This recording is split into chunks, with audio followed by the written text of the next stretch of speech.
Salut, ici Ratburger. Je te fais une vidéo aujourd'hui un petit peu spéciale. Je vais commencer en deux étapes. Première étape, je vais jaser un peu de où ce qu'on en est présentement dans mes games, dans ma table chez moi, physique, ma table continue. Puis suite à ça, je vais te jaser de où ce qu'on en est.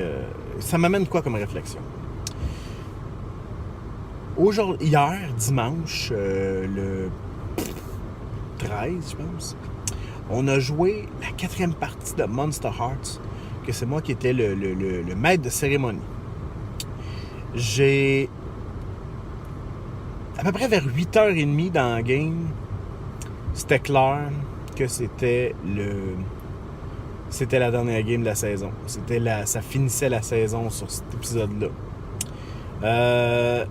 On a beaucoup abordé Monster Hearts comme si c'était une série télévisée. Je pense que c'est un peu l'idée qui est poussée aussi en arrière de ça. Et c'est bien, ça ramène un point de rattache aux joueurs. Ça les rattache à ce que c'est une référence commune, ce qu'est une série télévisée. Fait que tout le monde le sait un petit peu comment ça peut être perçu, c'est quoi les images, que tu n'as pas besoin toujours de tout décrire, mais qu'on prend pour acquis, bon, ainsi de suite. Et Monster Hearts, c'est quand même un jeu qui est particulièrement épineux sur certains points. On avait effleuré certains sujets assez un peu plus hardcore dans les dernières games, mais je vais t'avouer que ça a comme explosé hier. Hier, écoute, là, je pense que moi aussi, j'ai monté de niveau en tant que maître. J'ai atteint quelque chose, puis je pense que mes joueurs ont atteint quelque chose. On a touché à quelque chose, honnêtement, qui m'a fait un peu capoter. Il y a eu plus que ça, peut-être 2 ou 3 scènes particulièrement riches. Et en même temps, c'est là que je me suis rendu compte que dans certaines parties, la sécurité émotionnelle, ça a du bon, là. Un de mes joueurs, qui est un loup-garou, Nick, salut, a eu une scène avec son père biologique. Et son père biologique, lui, était... Bon, c'est un batteur, il battait sa femme et tout. Monster, il faut que tu saches que c'est un jeu qui fait en sorte que souvent les adultes sont pas très gentils. T'sais, c'est eux autres qui ont c'est eux autres qui agissent comme des monstres malgré le fait qu'ils sont pas des monstres. Pourtant, les ados, qui eux sont des monstres, comme des loups-garous, des vampires, ainsi de suite, ben eux, ils se dépêtrent un peu dans cette vie-là, entre l'école, entre leur vie, et ainsi de suite. Et son père, à lui, c'est un alcoolique notoire qui l'a battu dans sa jeunesse et tout ça. Tu sais, il est là, finalement, c'est un peu son oncle du côté de sa mère qui a repris le collier concernant... Nick, son personnage s'appelle Odell. Odell, qui est un joueur de football, un beef et un loup-garou. Bon.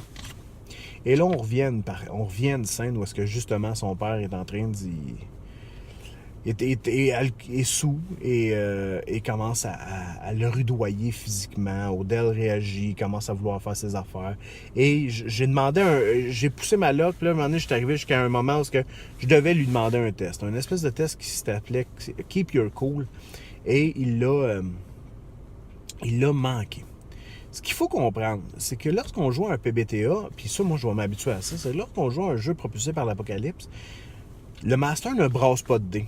Il propose des situations, puis il laisse un peu les joueurs bondir avec ça, l'amener de tous les sens, puis après ça, c'est une grosse job d'improvisation.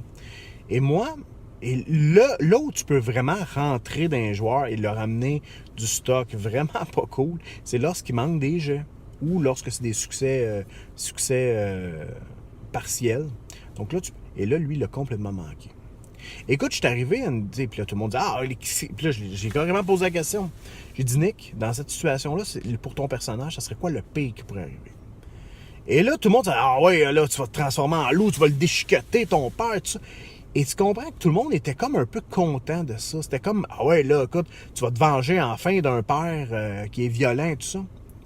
Et là, il m'a regardé, puis j'ai dit non, hein, ça serait pas, ça serait le pire dans l'histoire, parce que là, ça serait un meurtre et tout ça, mais le pire pour le joueur, pour tout le monde à table et tout ça, ça serait pas ça. Il dit non. Ça serait quoi? Il dit, ben, ça serait que je choke. Ouais.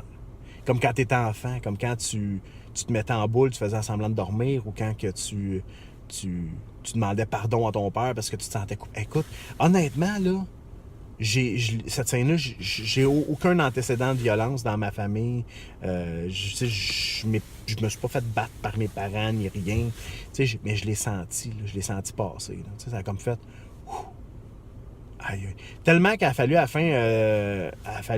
fin, après cette scène-là, où est-ce que ça a été déstabilisant, honnêtement. Puis tu sais, c'est quelque chose qui est relativement rare qui arrive dans le jeu de rôle, surtout lorsqu'on joue à du traditionnel, où est-ce qu'on n'est pas appelé à aller là. Mais tu sais, son loup-garou, après ça, il a rebondi. Puis tu sais, c'est un beau challenge de roleplay, là. Et la saison, comme je te dis, à 8h30, un des joueurs qui est un infernal, lui, qui a fait des pactes. Et lui, bon, s'est senti un peu menotté durant toute la game. Là. J'y avais lancé des balles et il les a pris toutes d'en face. Puis en réagissant un peu comme on joue à Donjons et Dragons, c'est-à-dire prendre ce que le master nous dit puis réagir par rapport à ça au lieu de plutôt mettre le... je dirais pas forger, mais défricher toi-même ta voix. Lui, il a tout pris ce que je donnais, puis il l'acceptait sans vouloir twister ça. Fait que c'est ramassé le méchant de la game.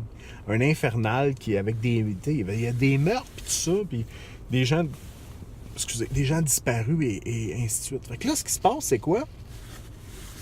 C'est qu'il est devenu le méchant et ça a fini par, écoute...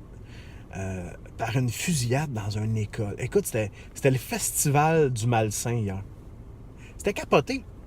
C'était vraiment capoté. Moi, j'ai vu cette game-là comme j'ai senti que mes joueurs ont lâché on joue à Donjons et Dragons, puis je brasse des dés pour tuer des gobelins, puis tout ça, vers j'habite réellement un personnage, puis je vais le pousser le plus loin possible. Ça, c'est capoté. Puis j'en suis assez fier. Ce qui fait en sorte que maintenant, on va rejouer du traditionnel, on va repasser dans le traditionnel, puis on va ramener un peu cette clinique de role-playing. Cette clinique-là, on va la ramener dans notre traditionnel. Hey, pour faciliter l'écoute, je te coupe ça là. Partie 1, la game d'hier. Je viens de te l'écouter, je viens de te le dire. Maintenant, reste là, j'en fais une deuxième vidéo. Puis on va jaser de... C'est quoi mon impression face au PBTA versus le traditionnel? On pourra jaser, je vais t'amener là-dessus. On s'en reparle, salut.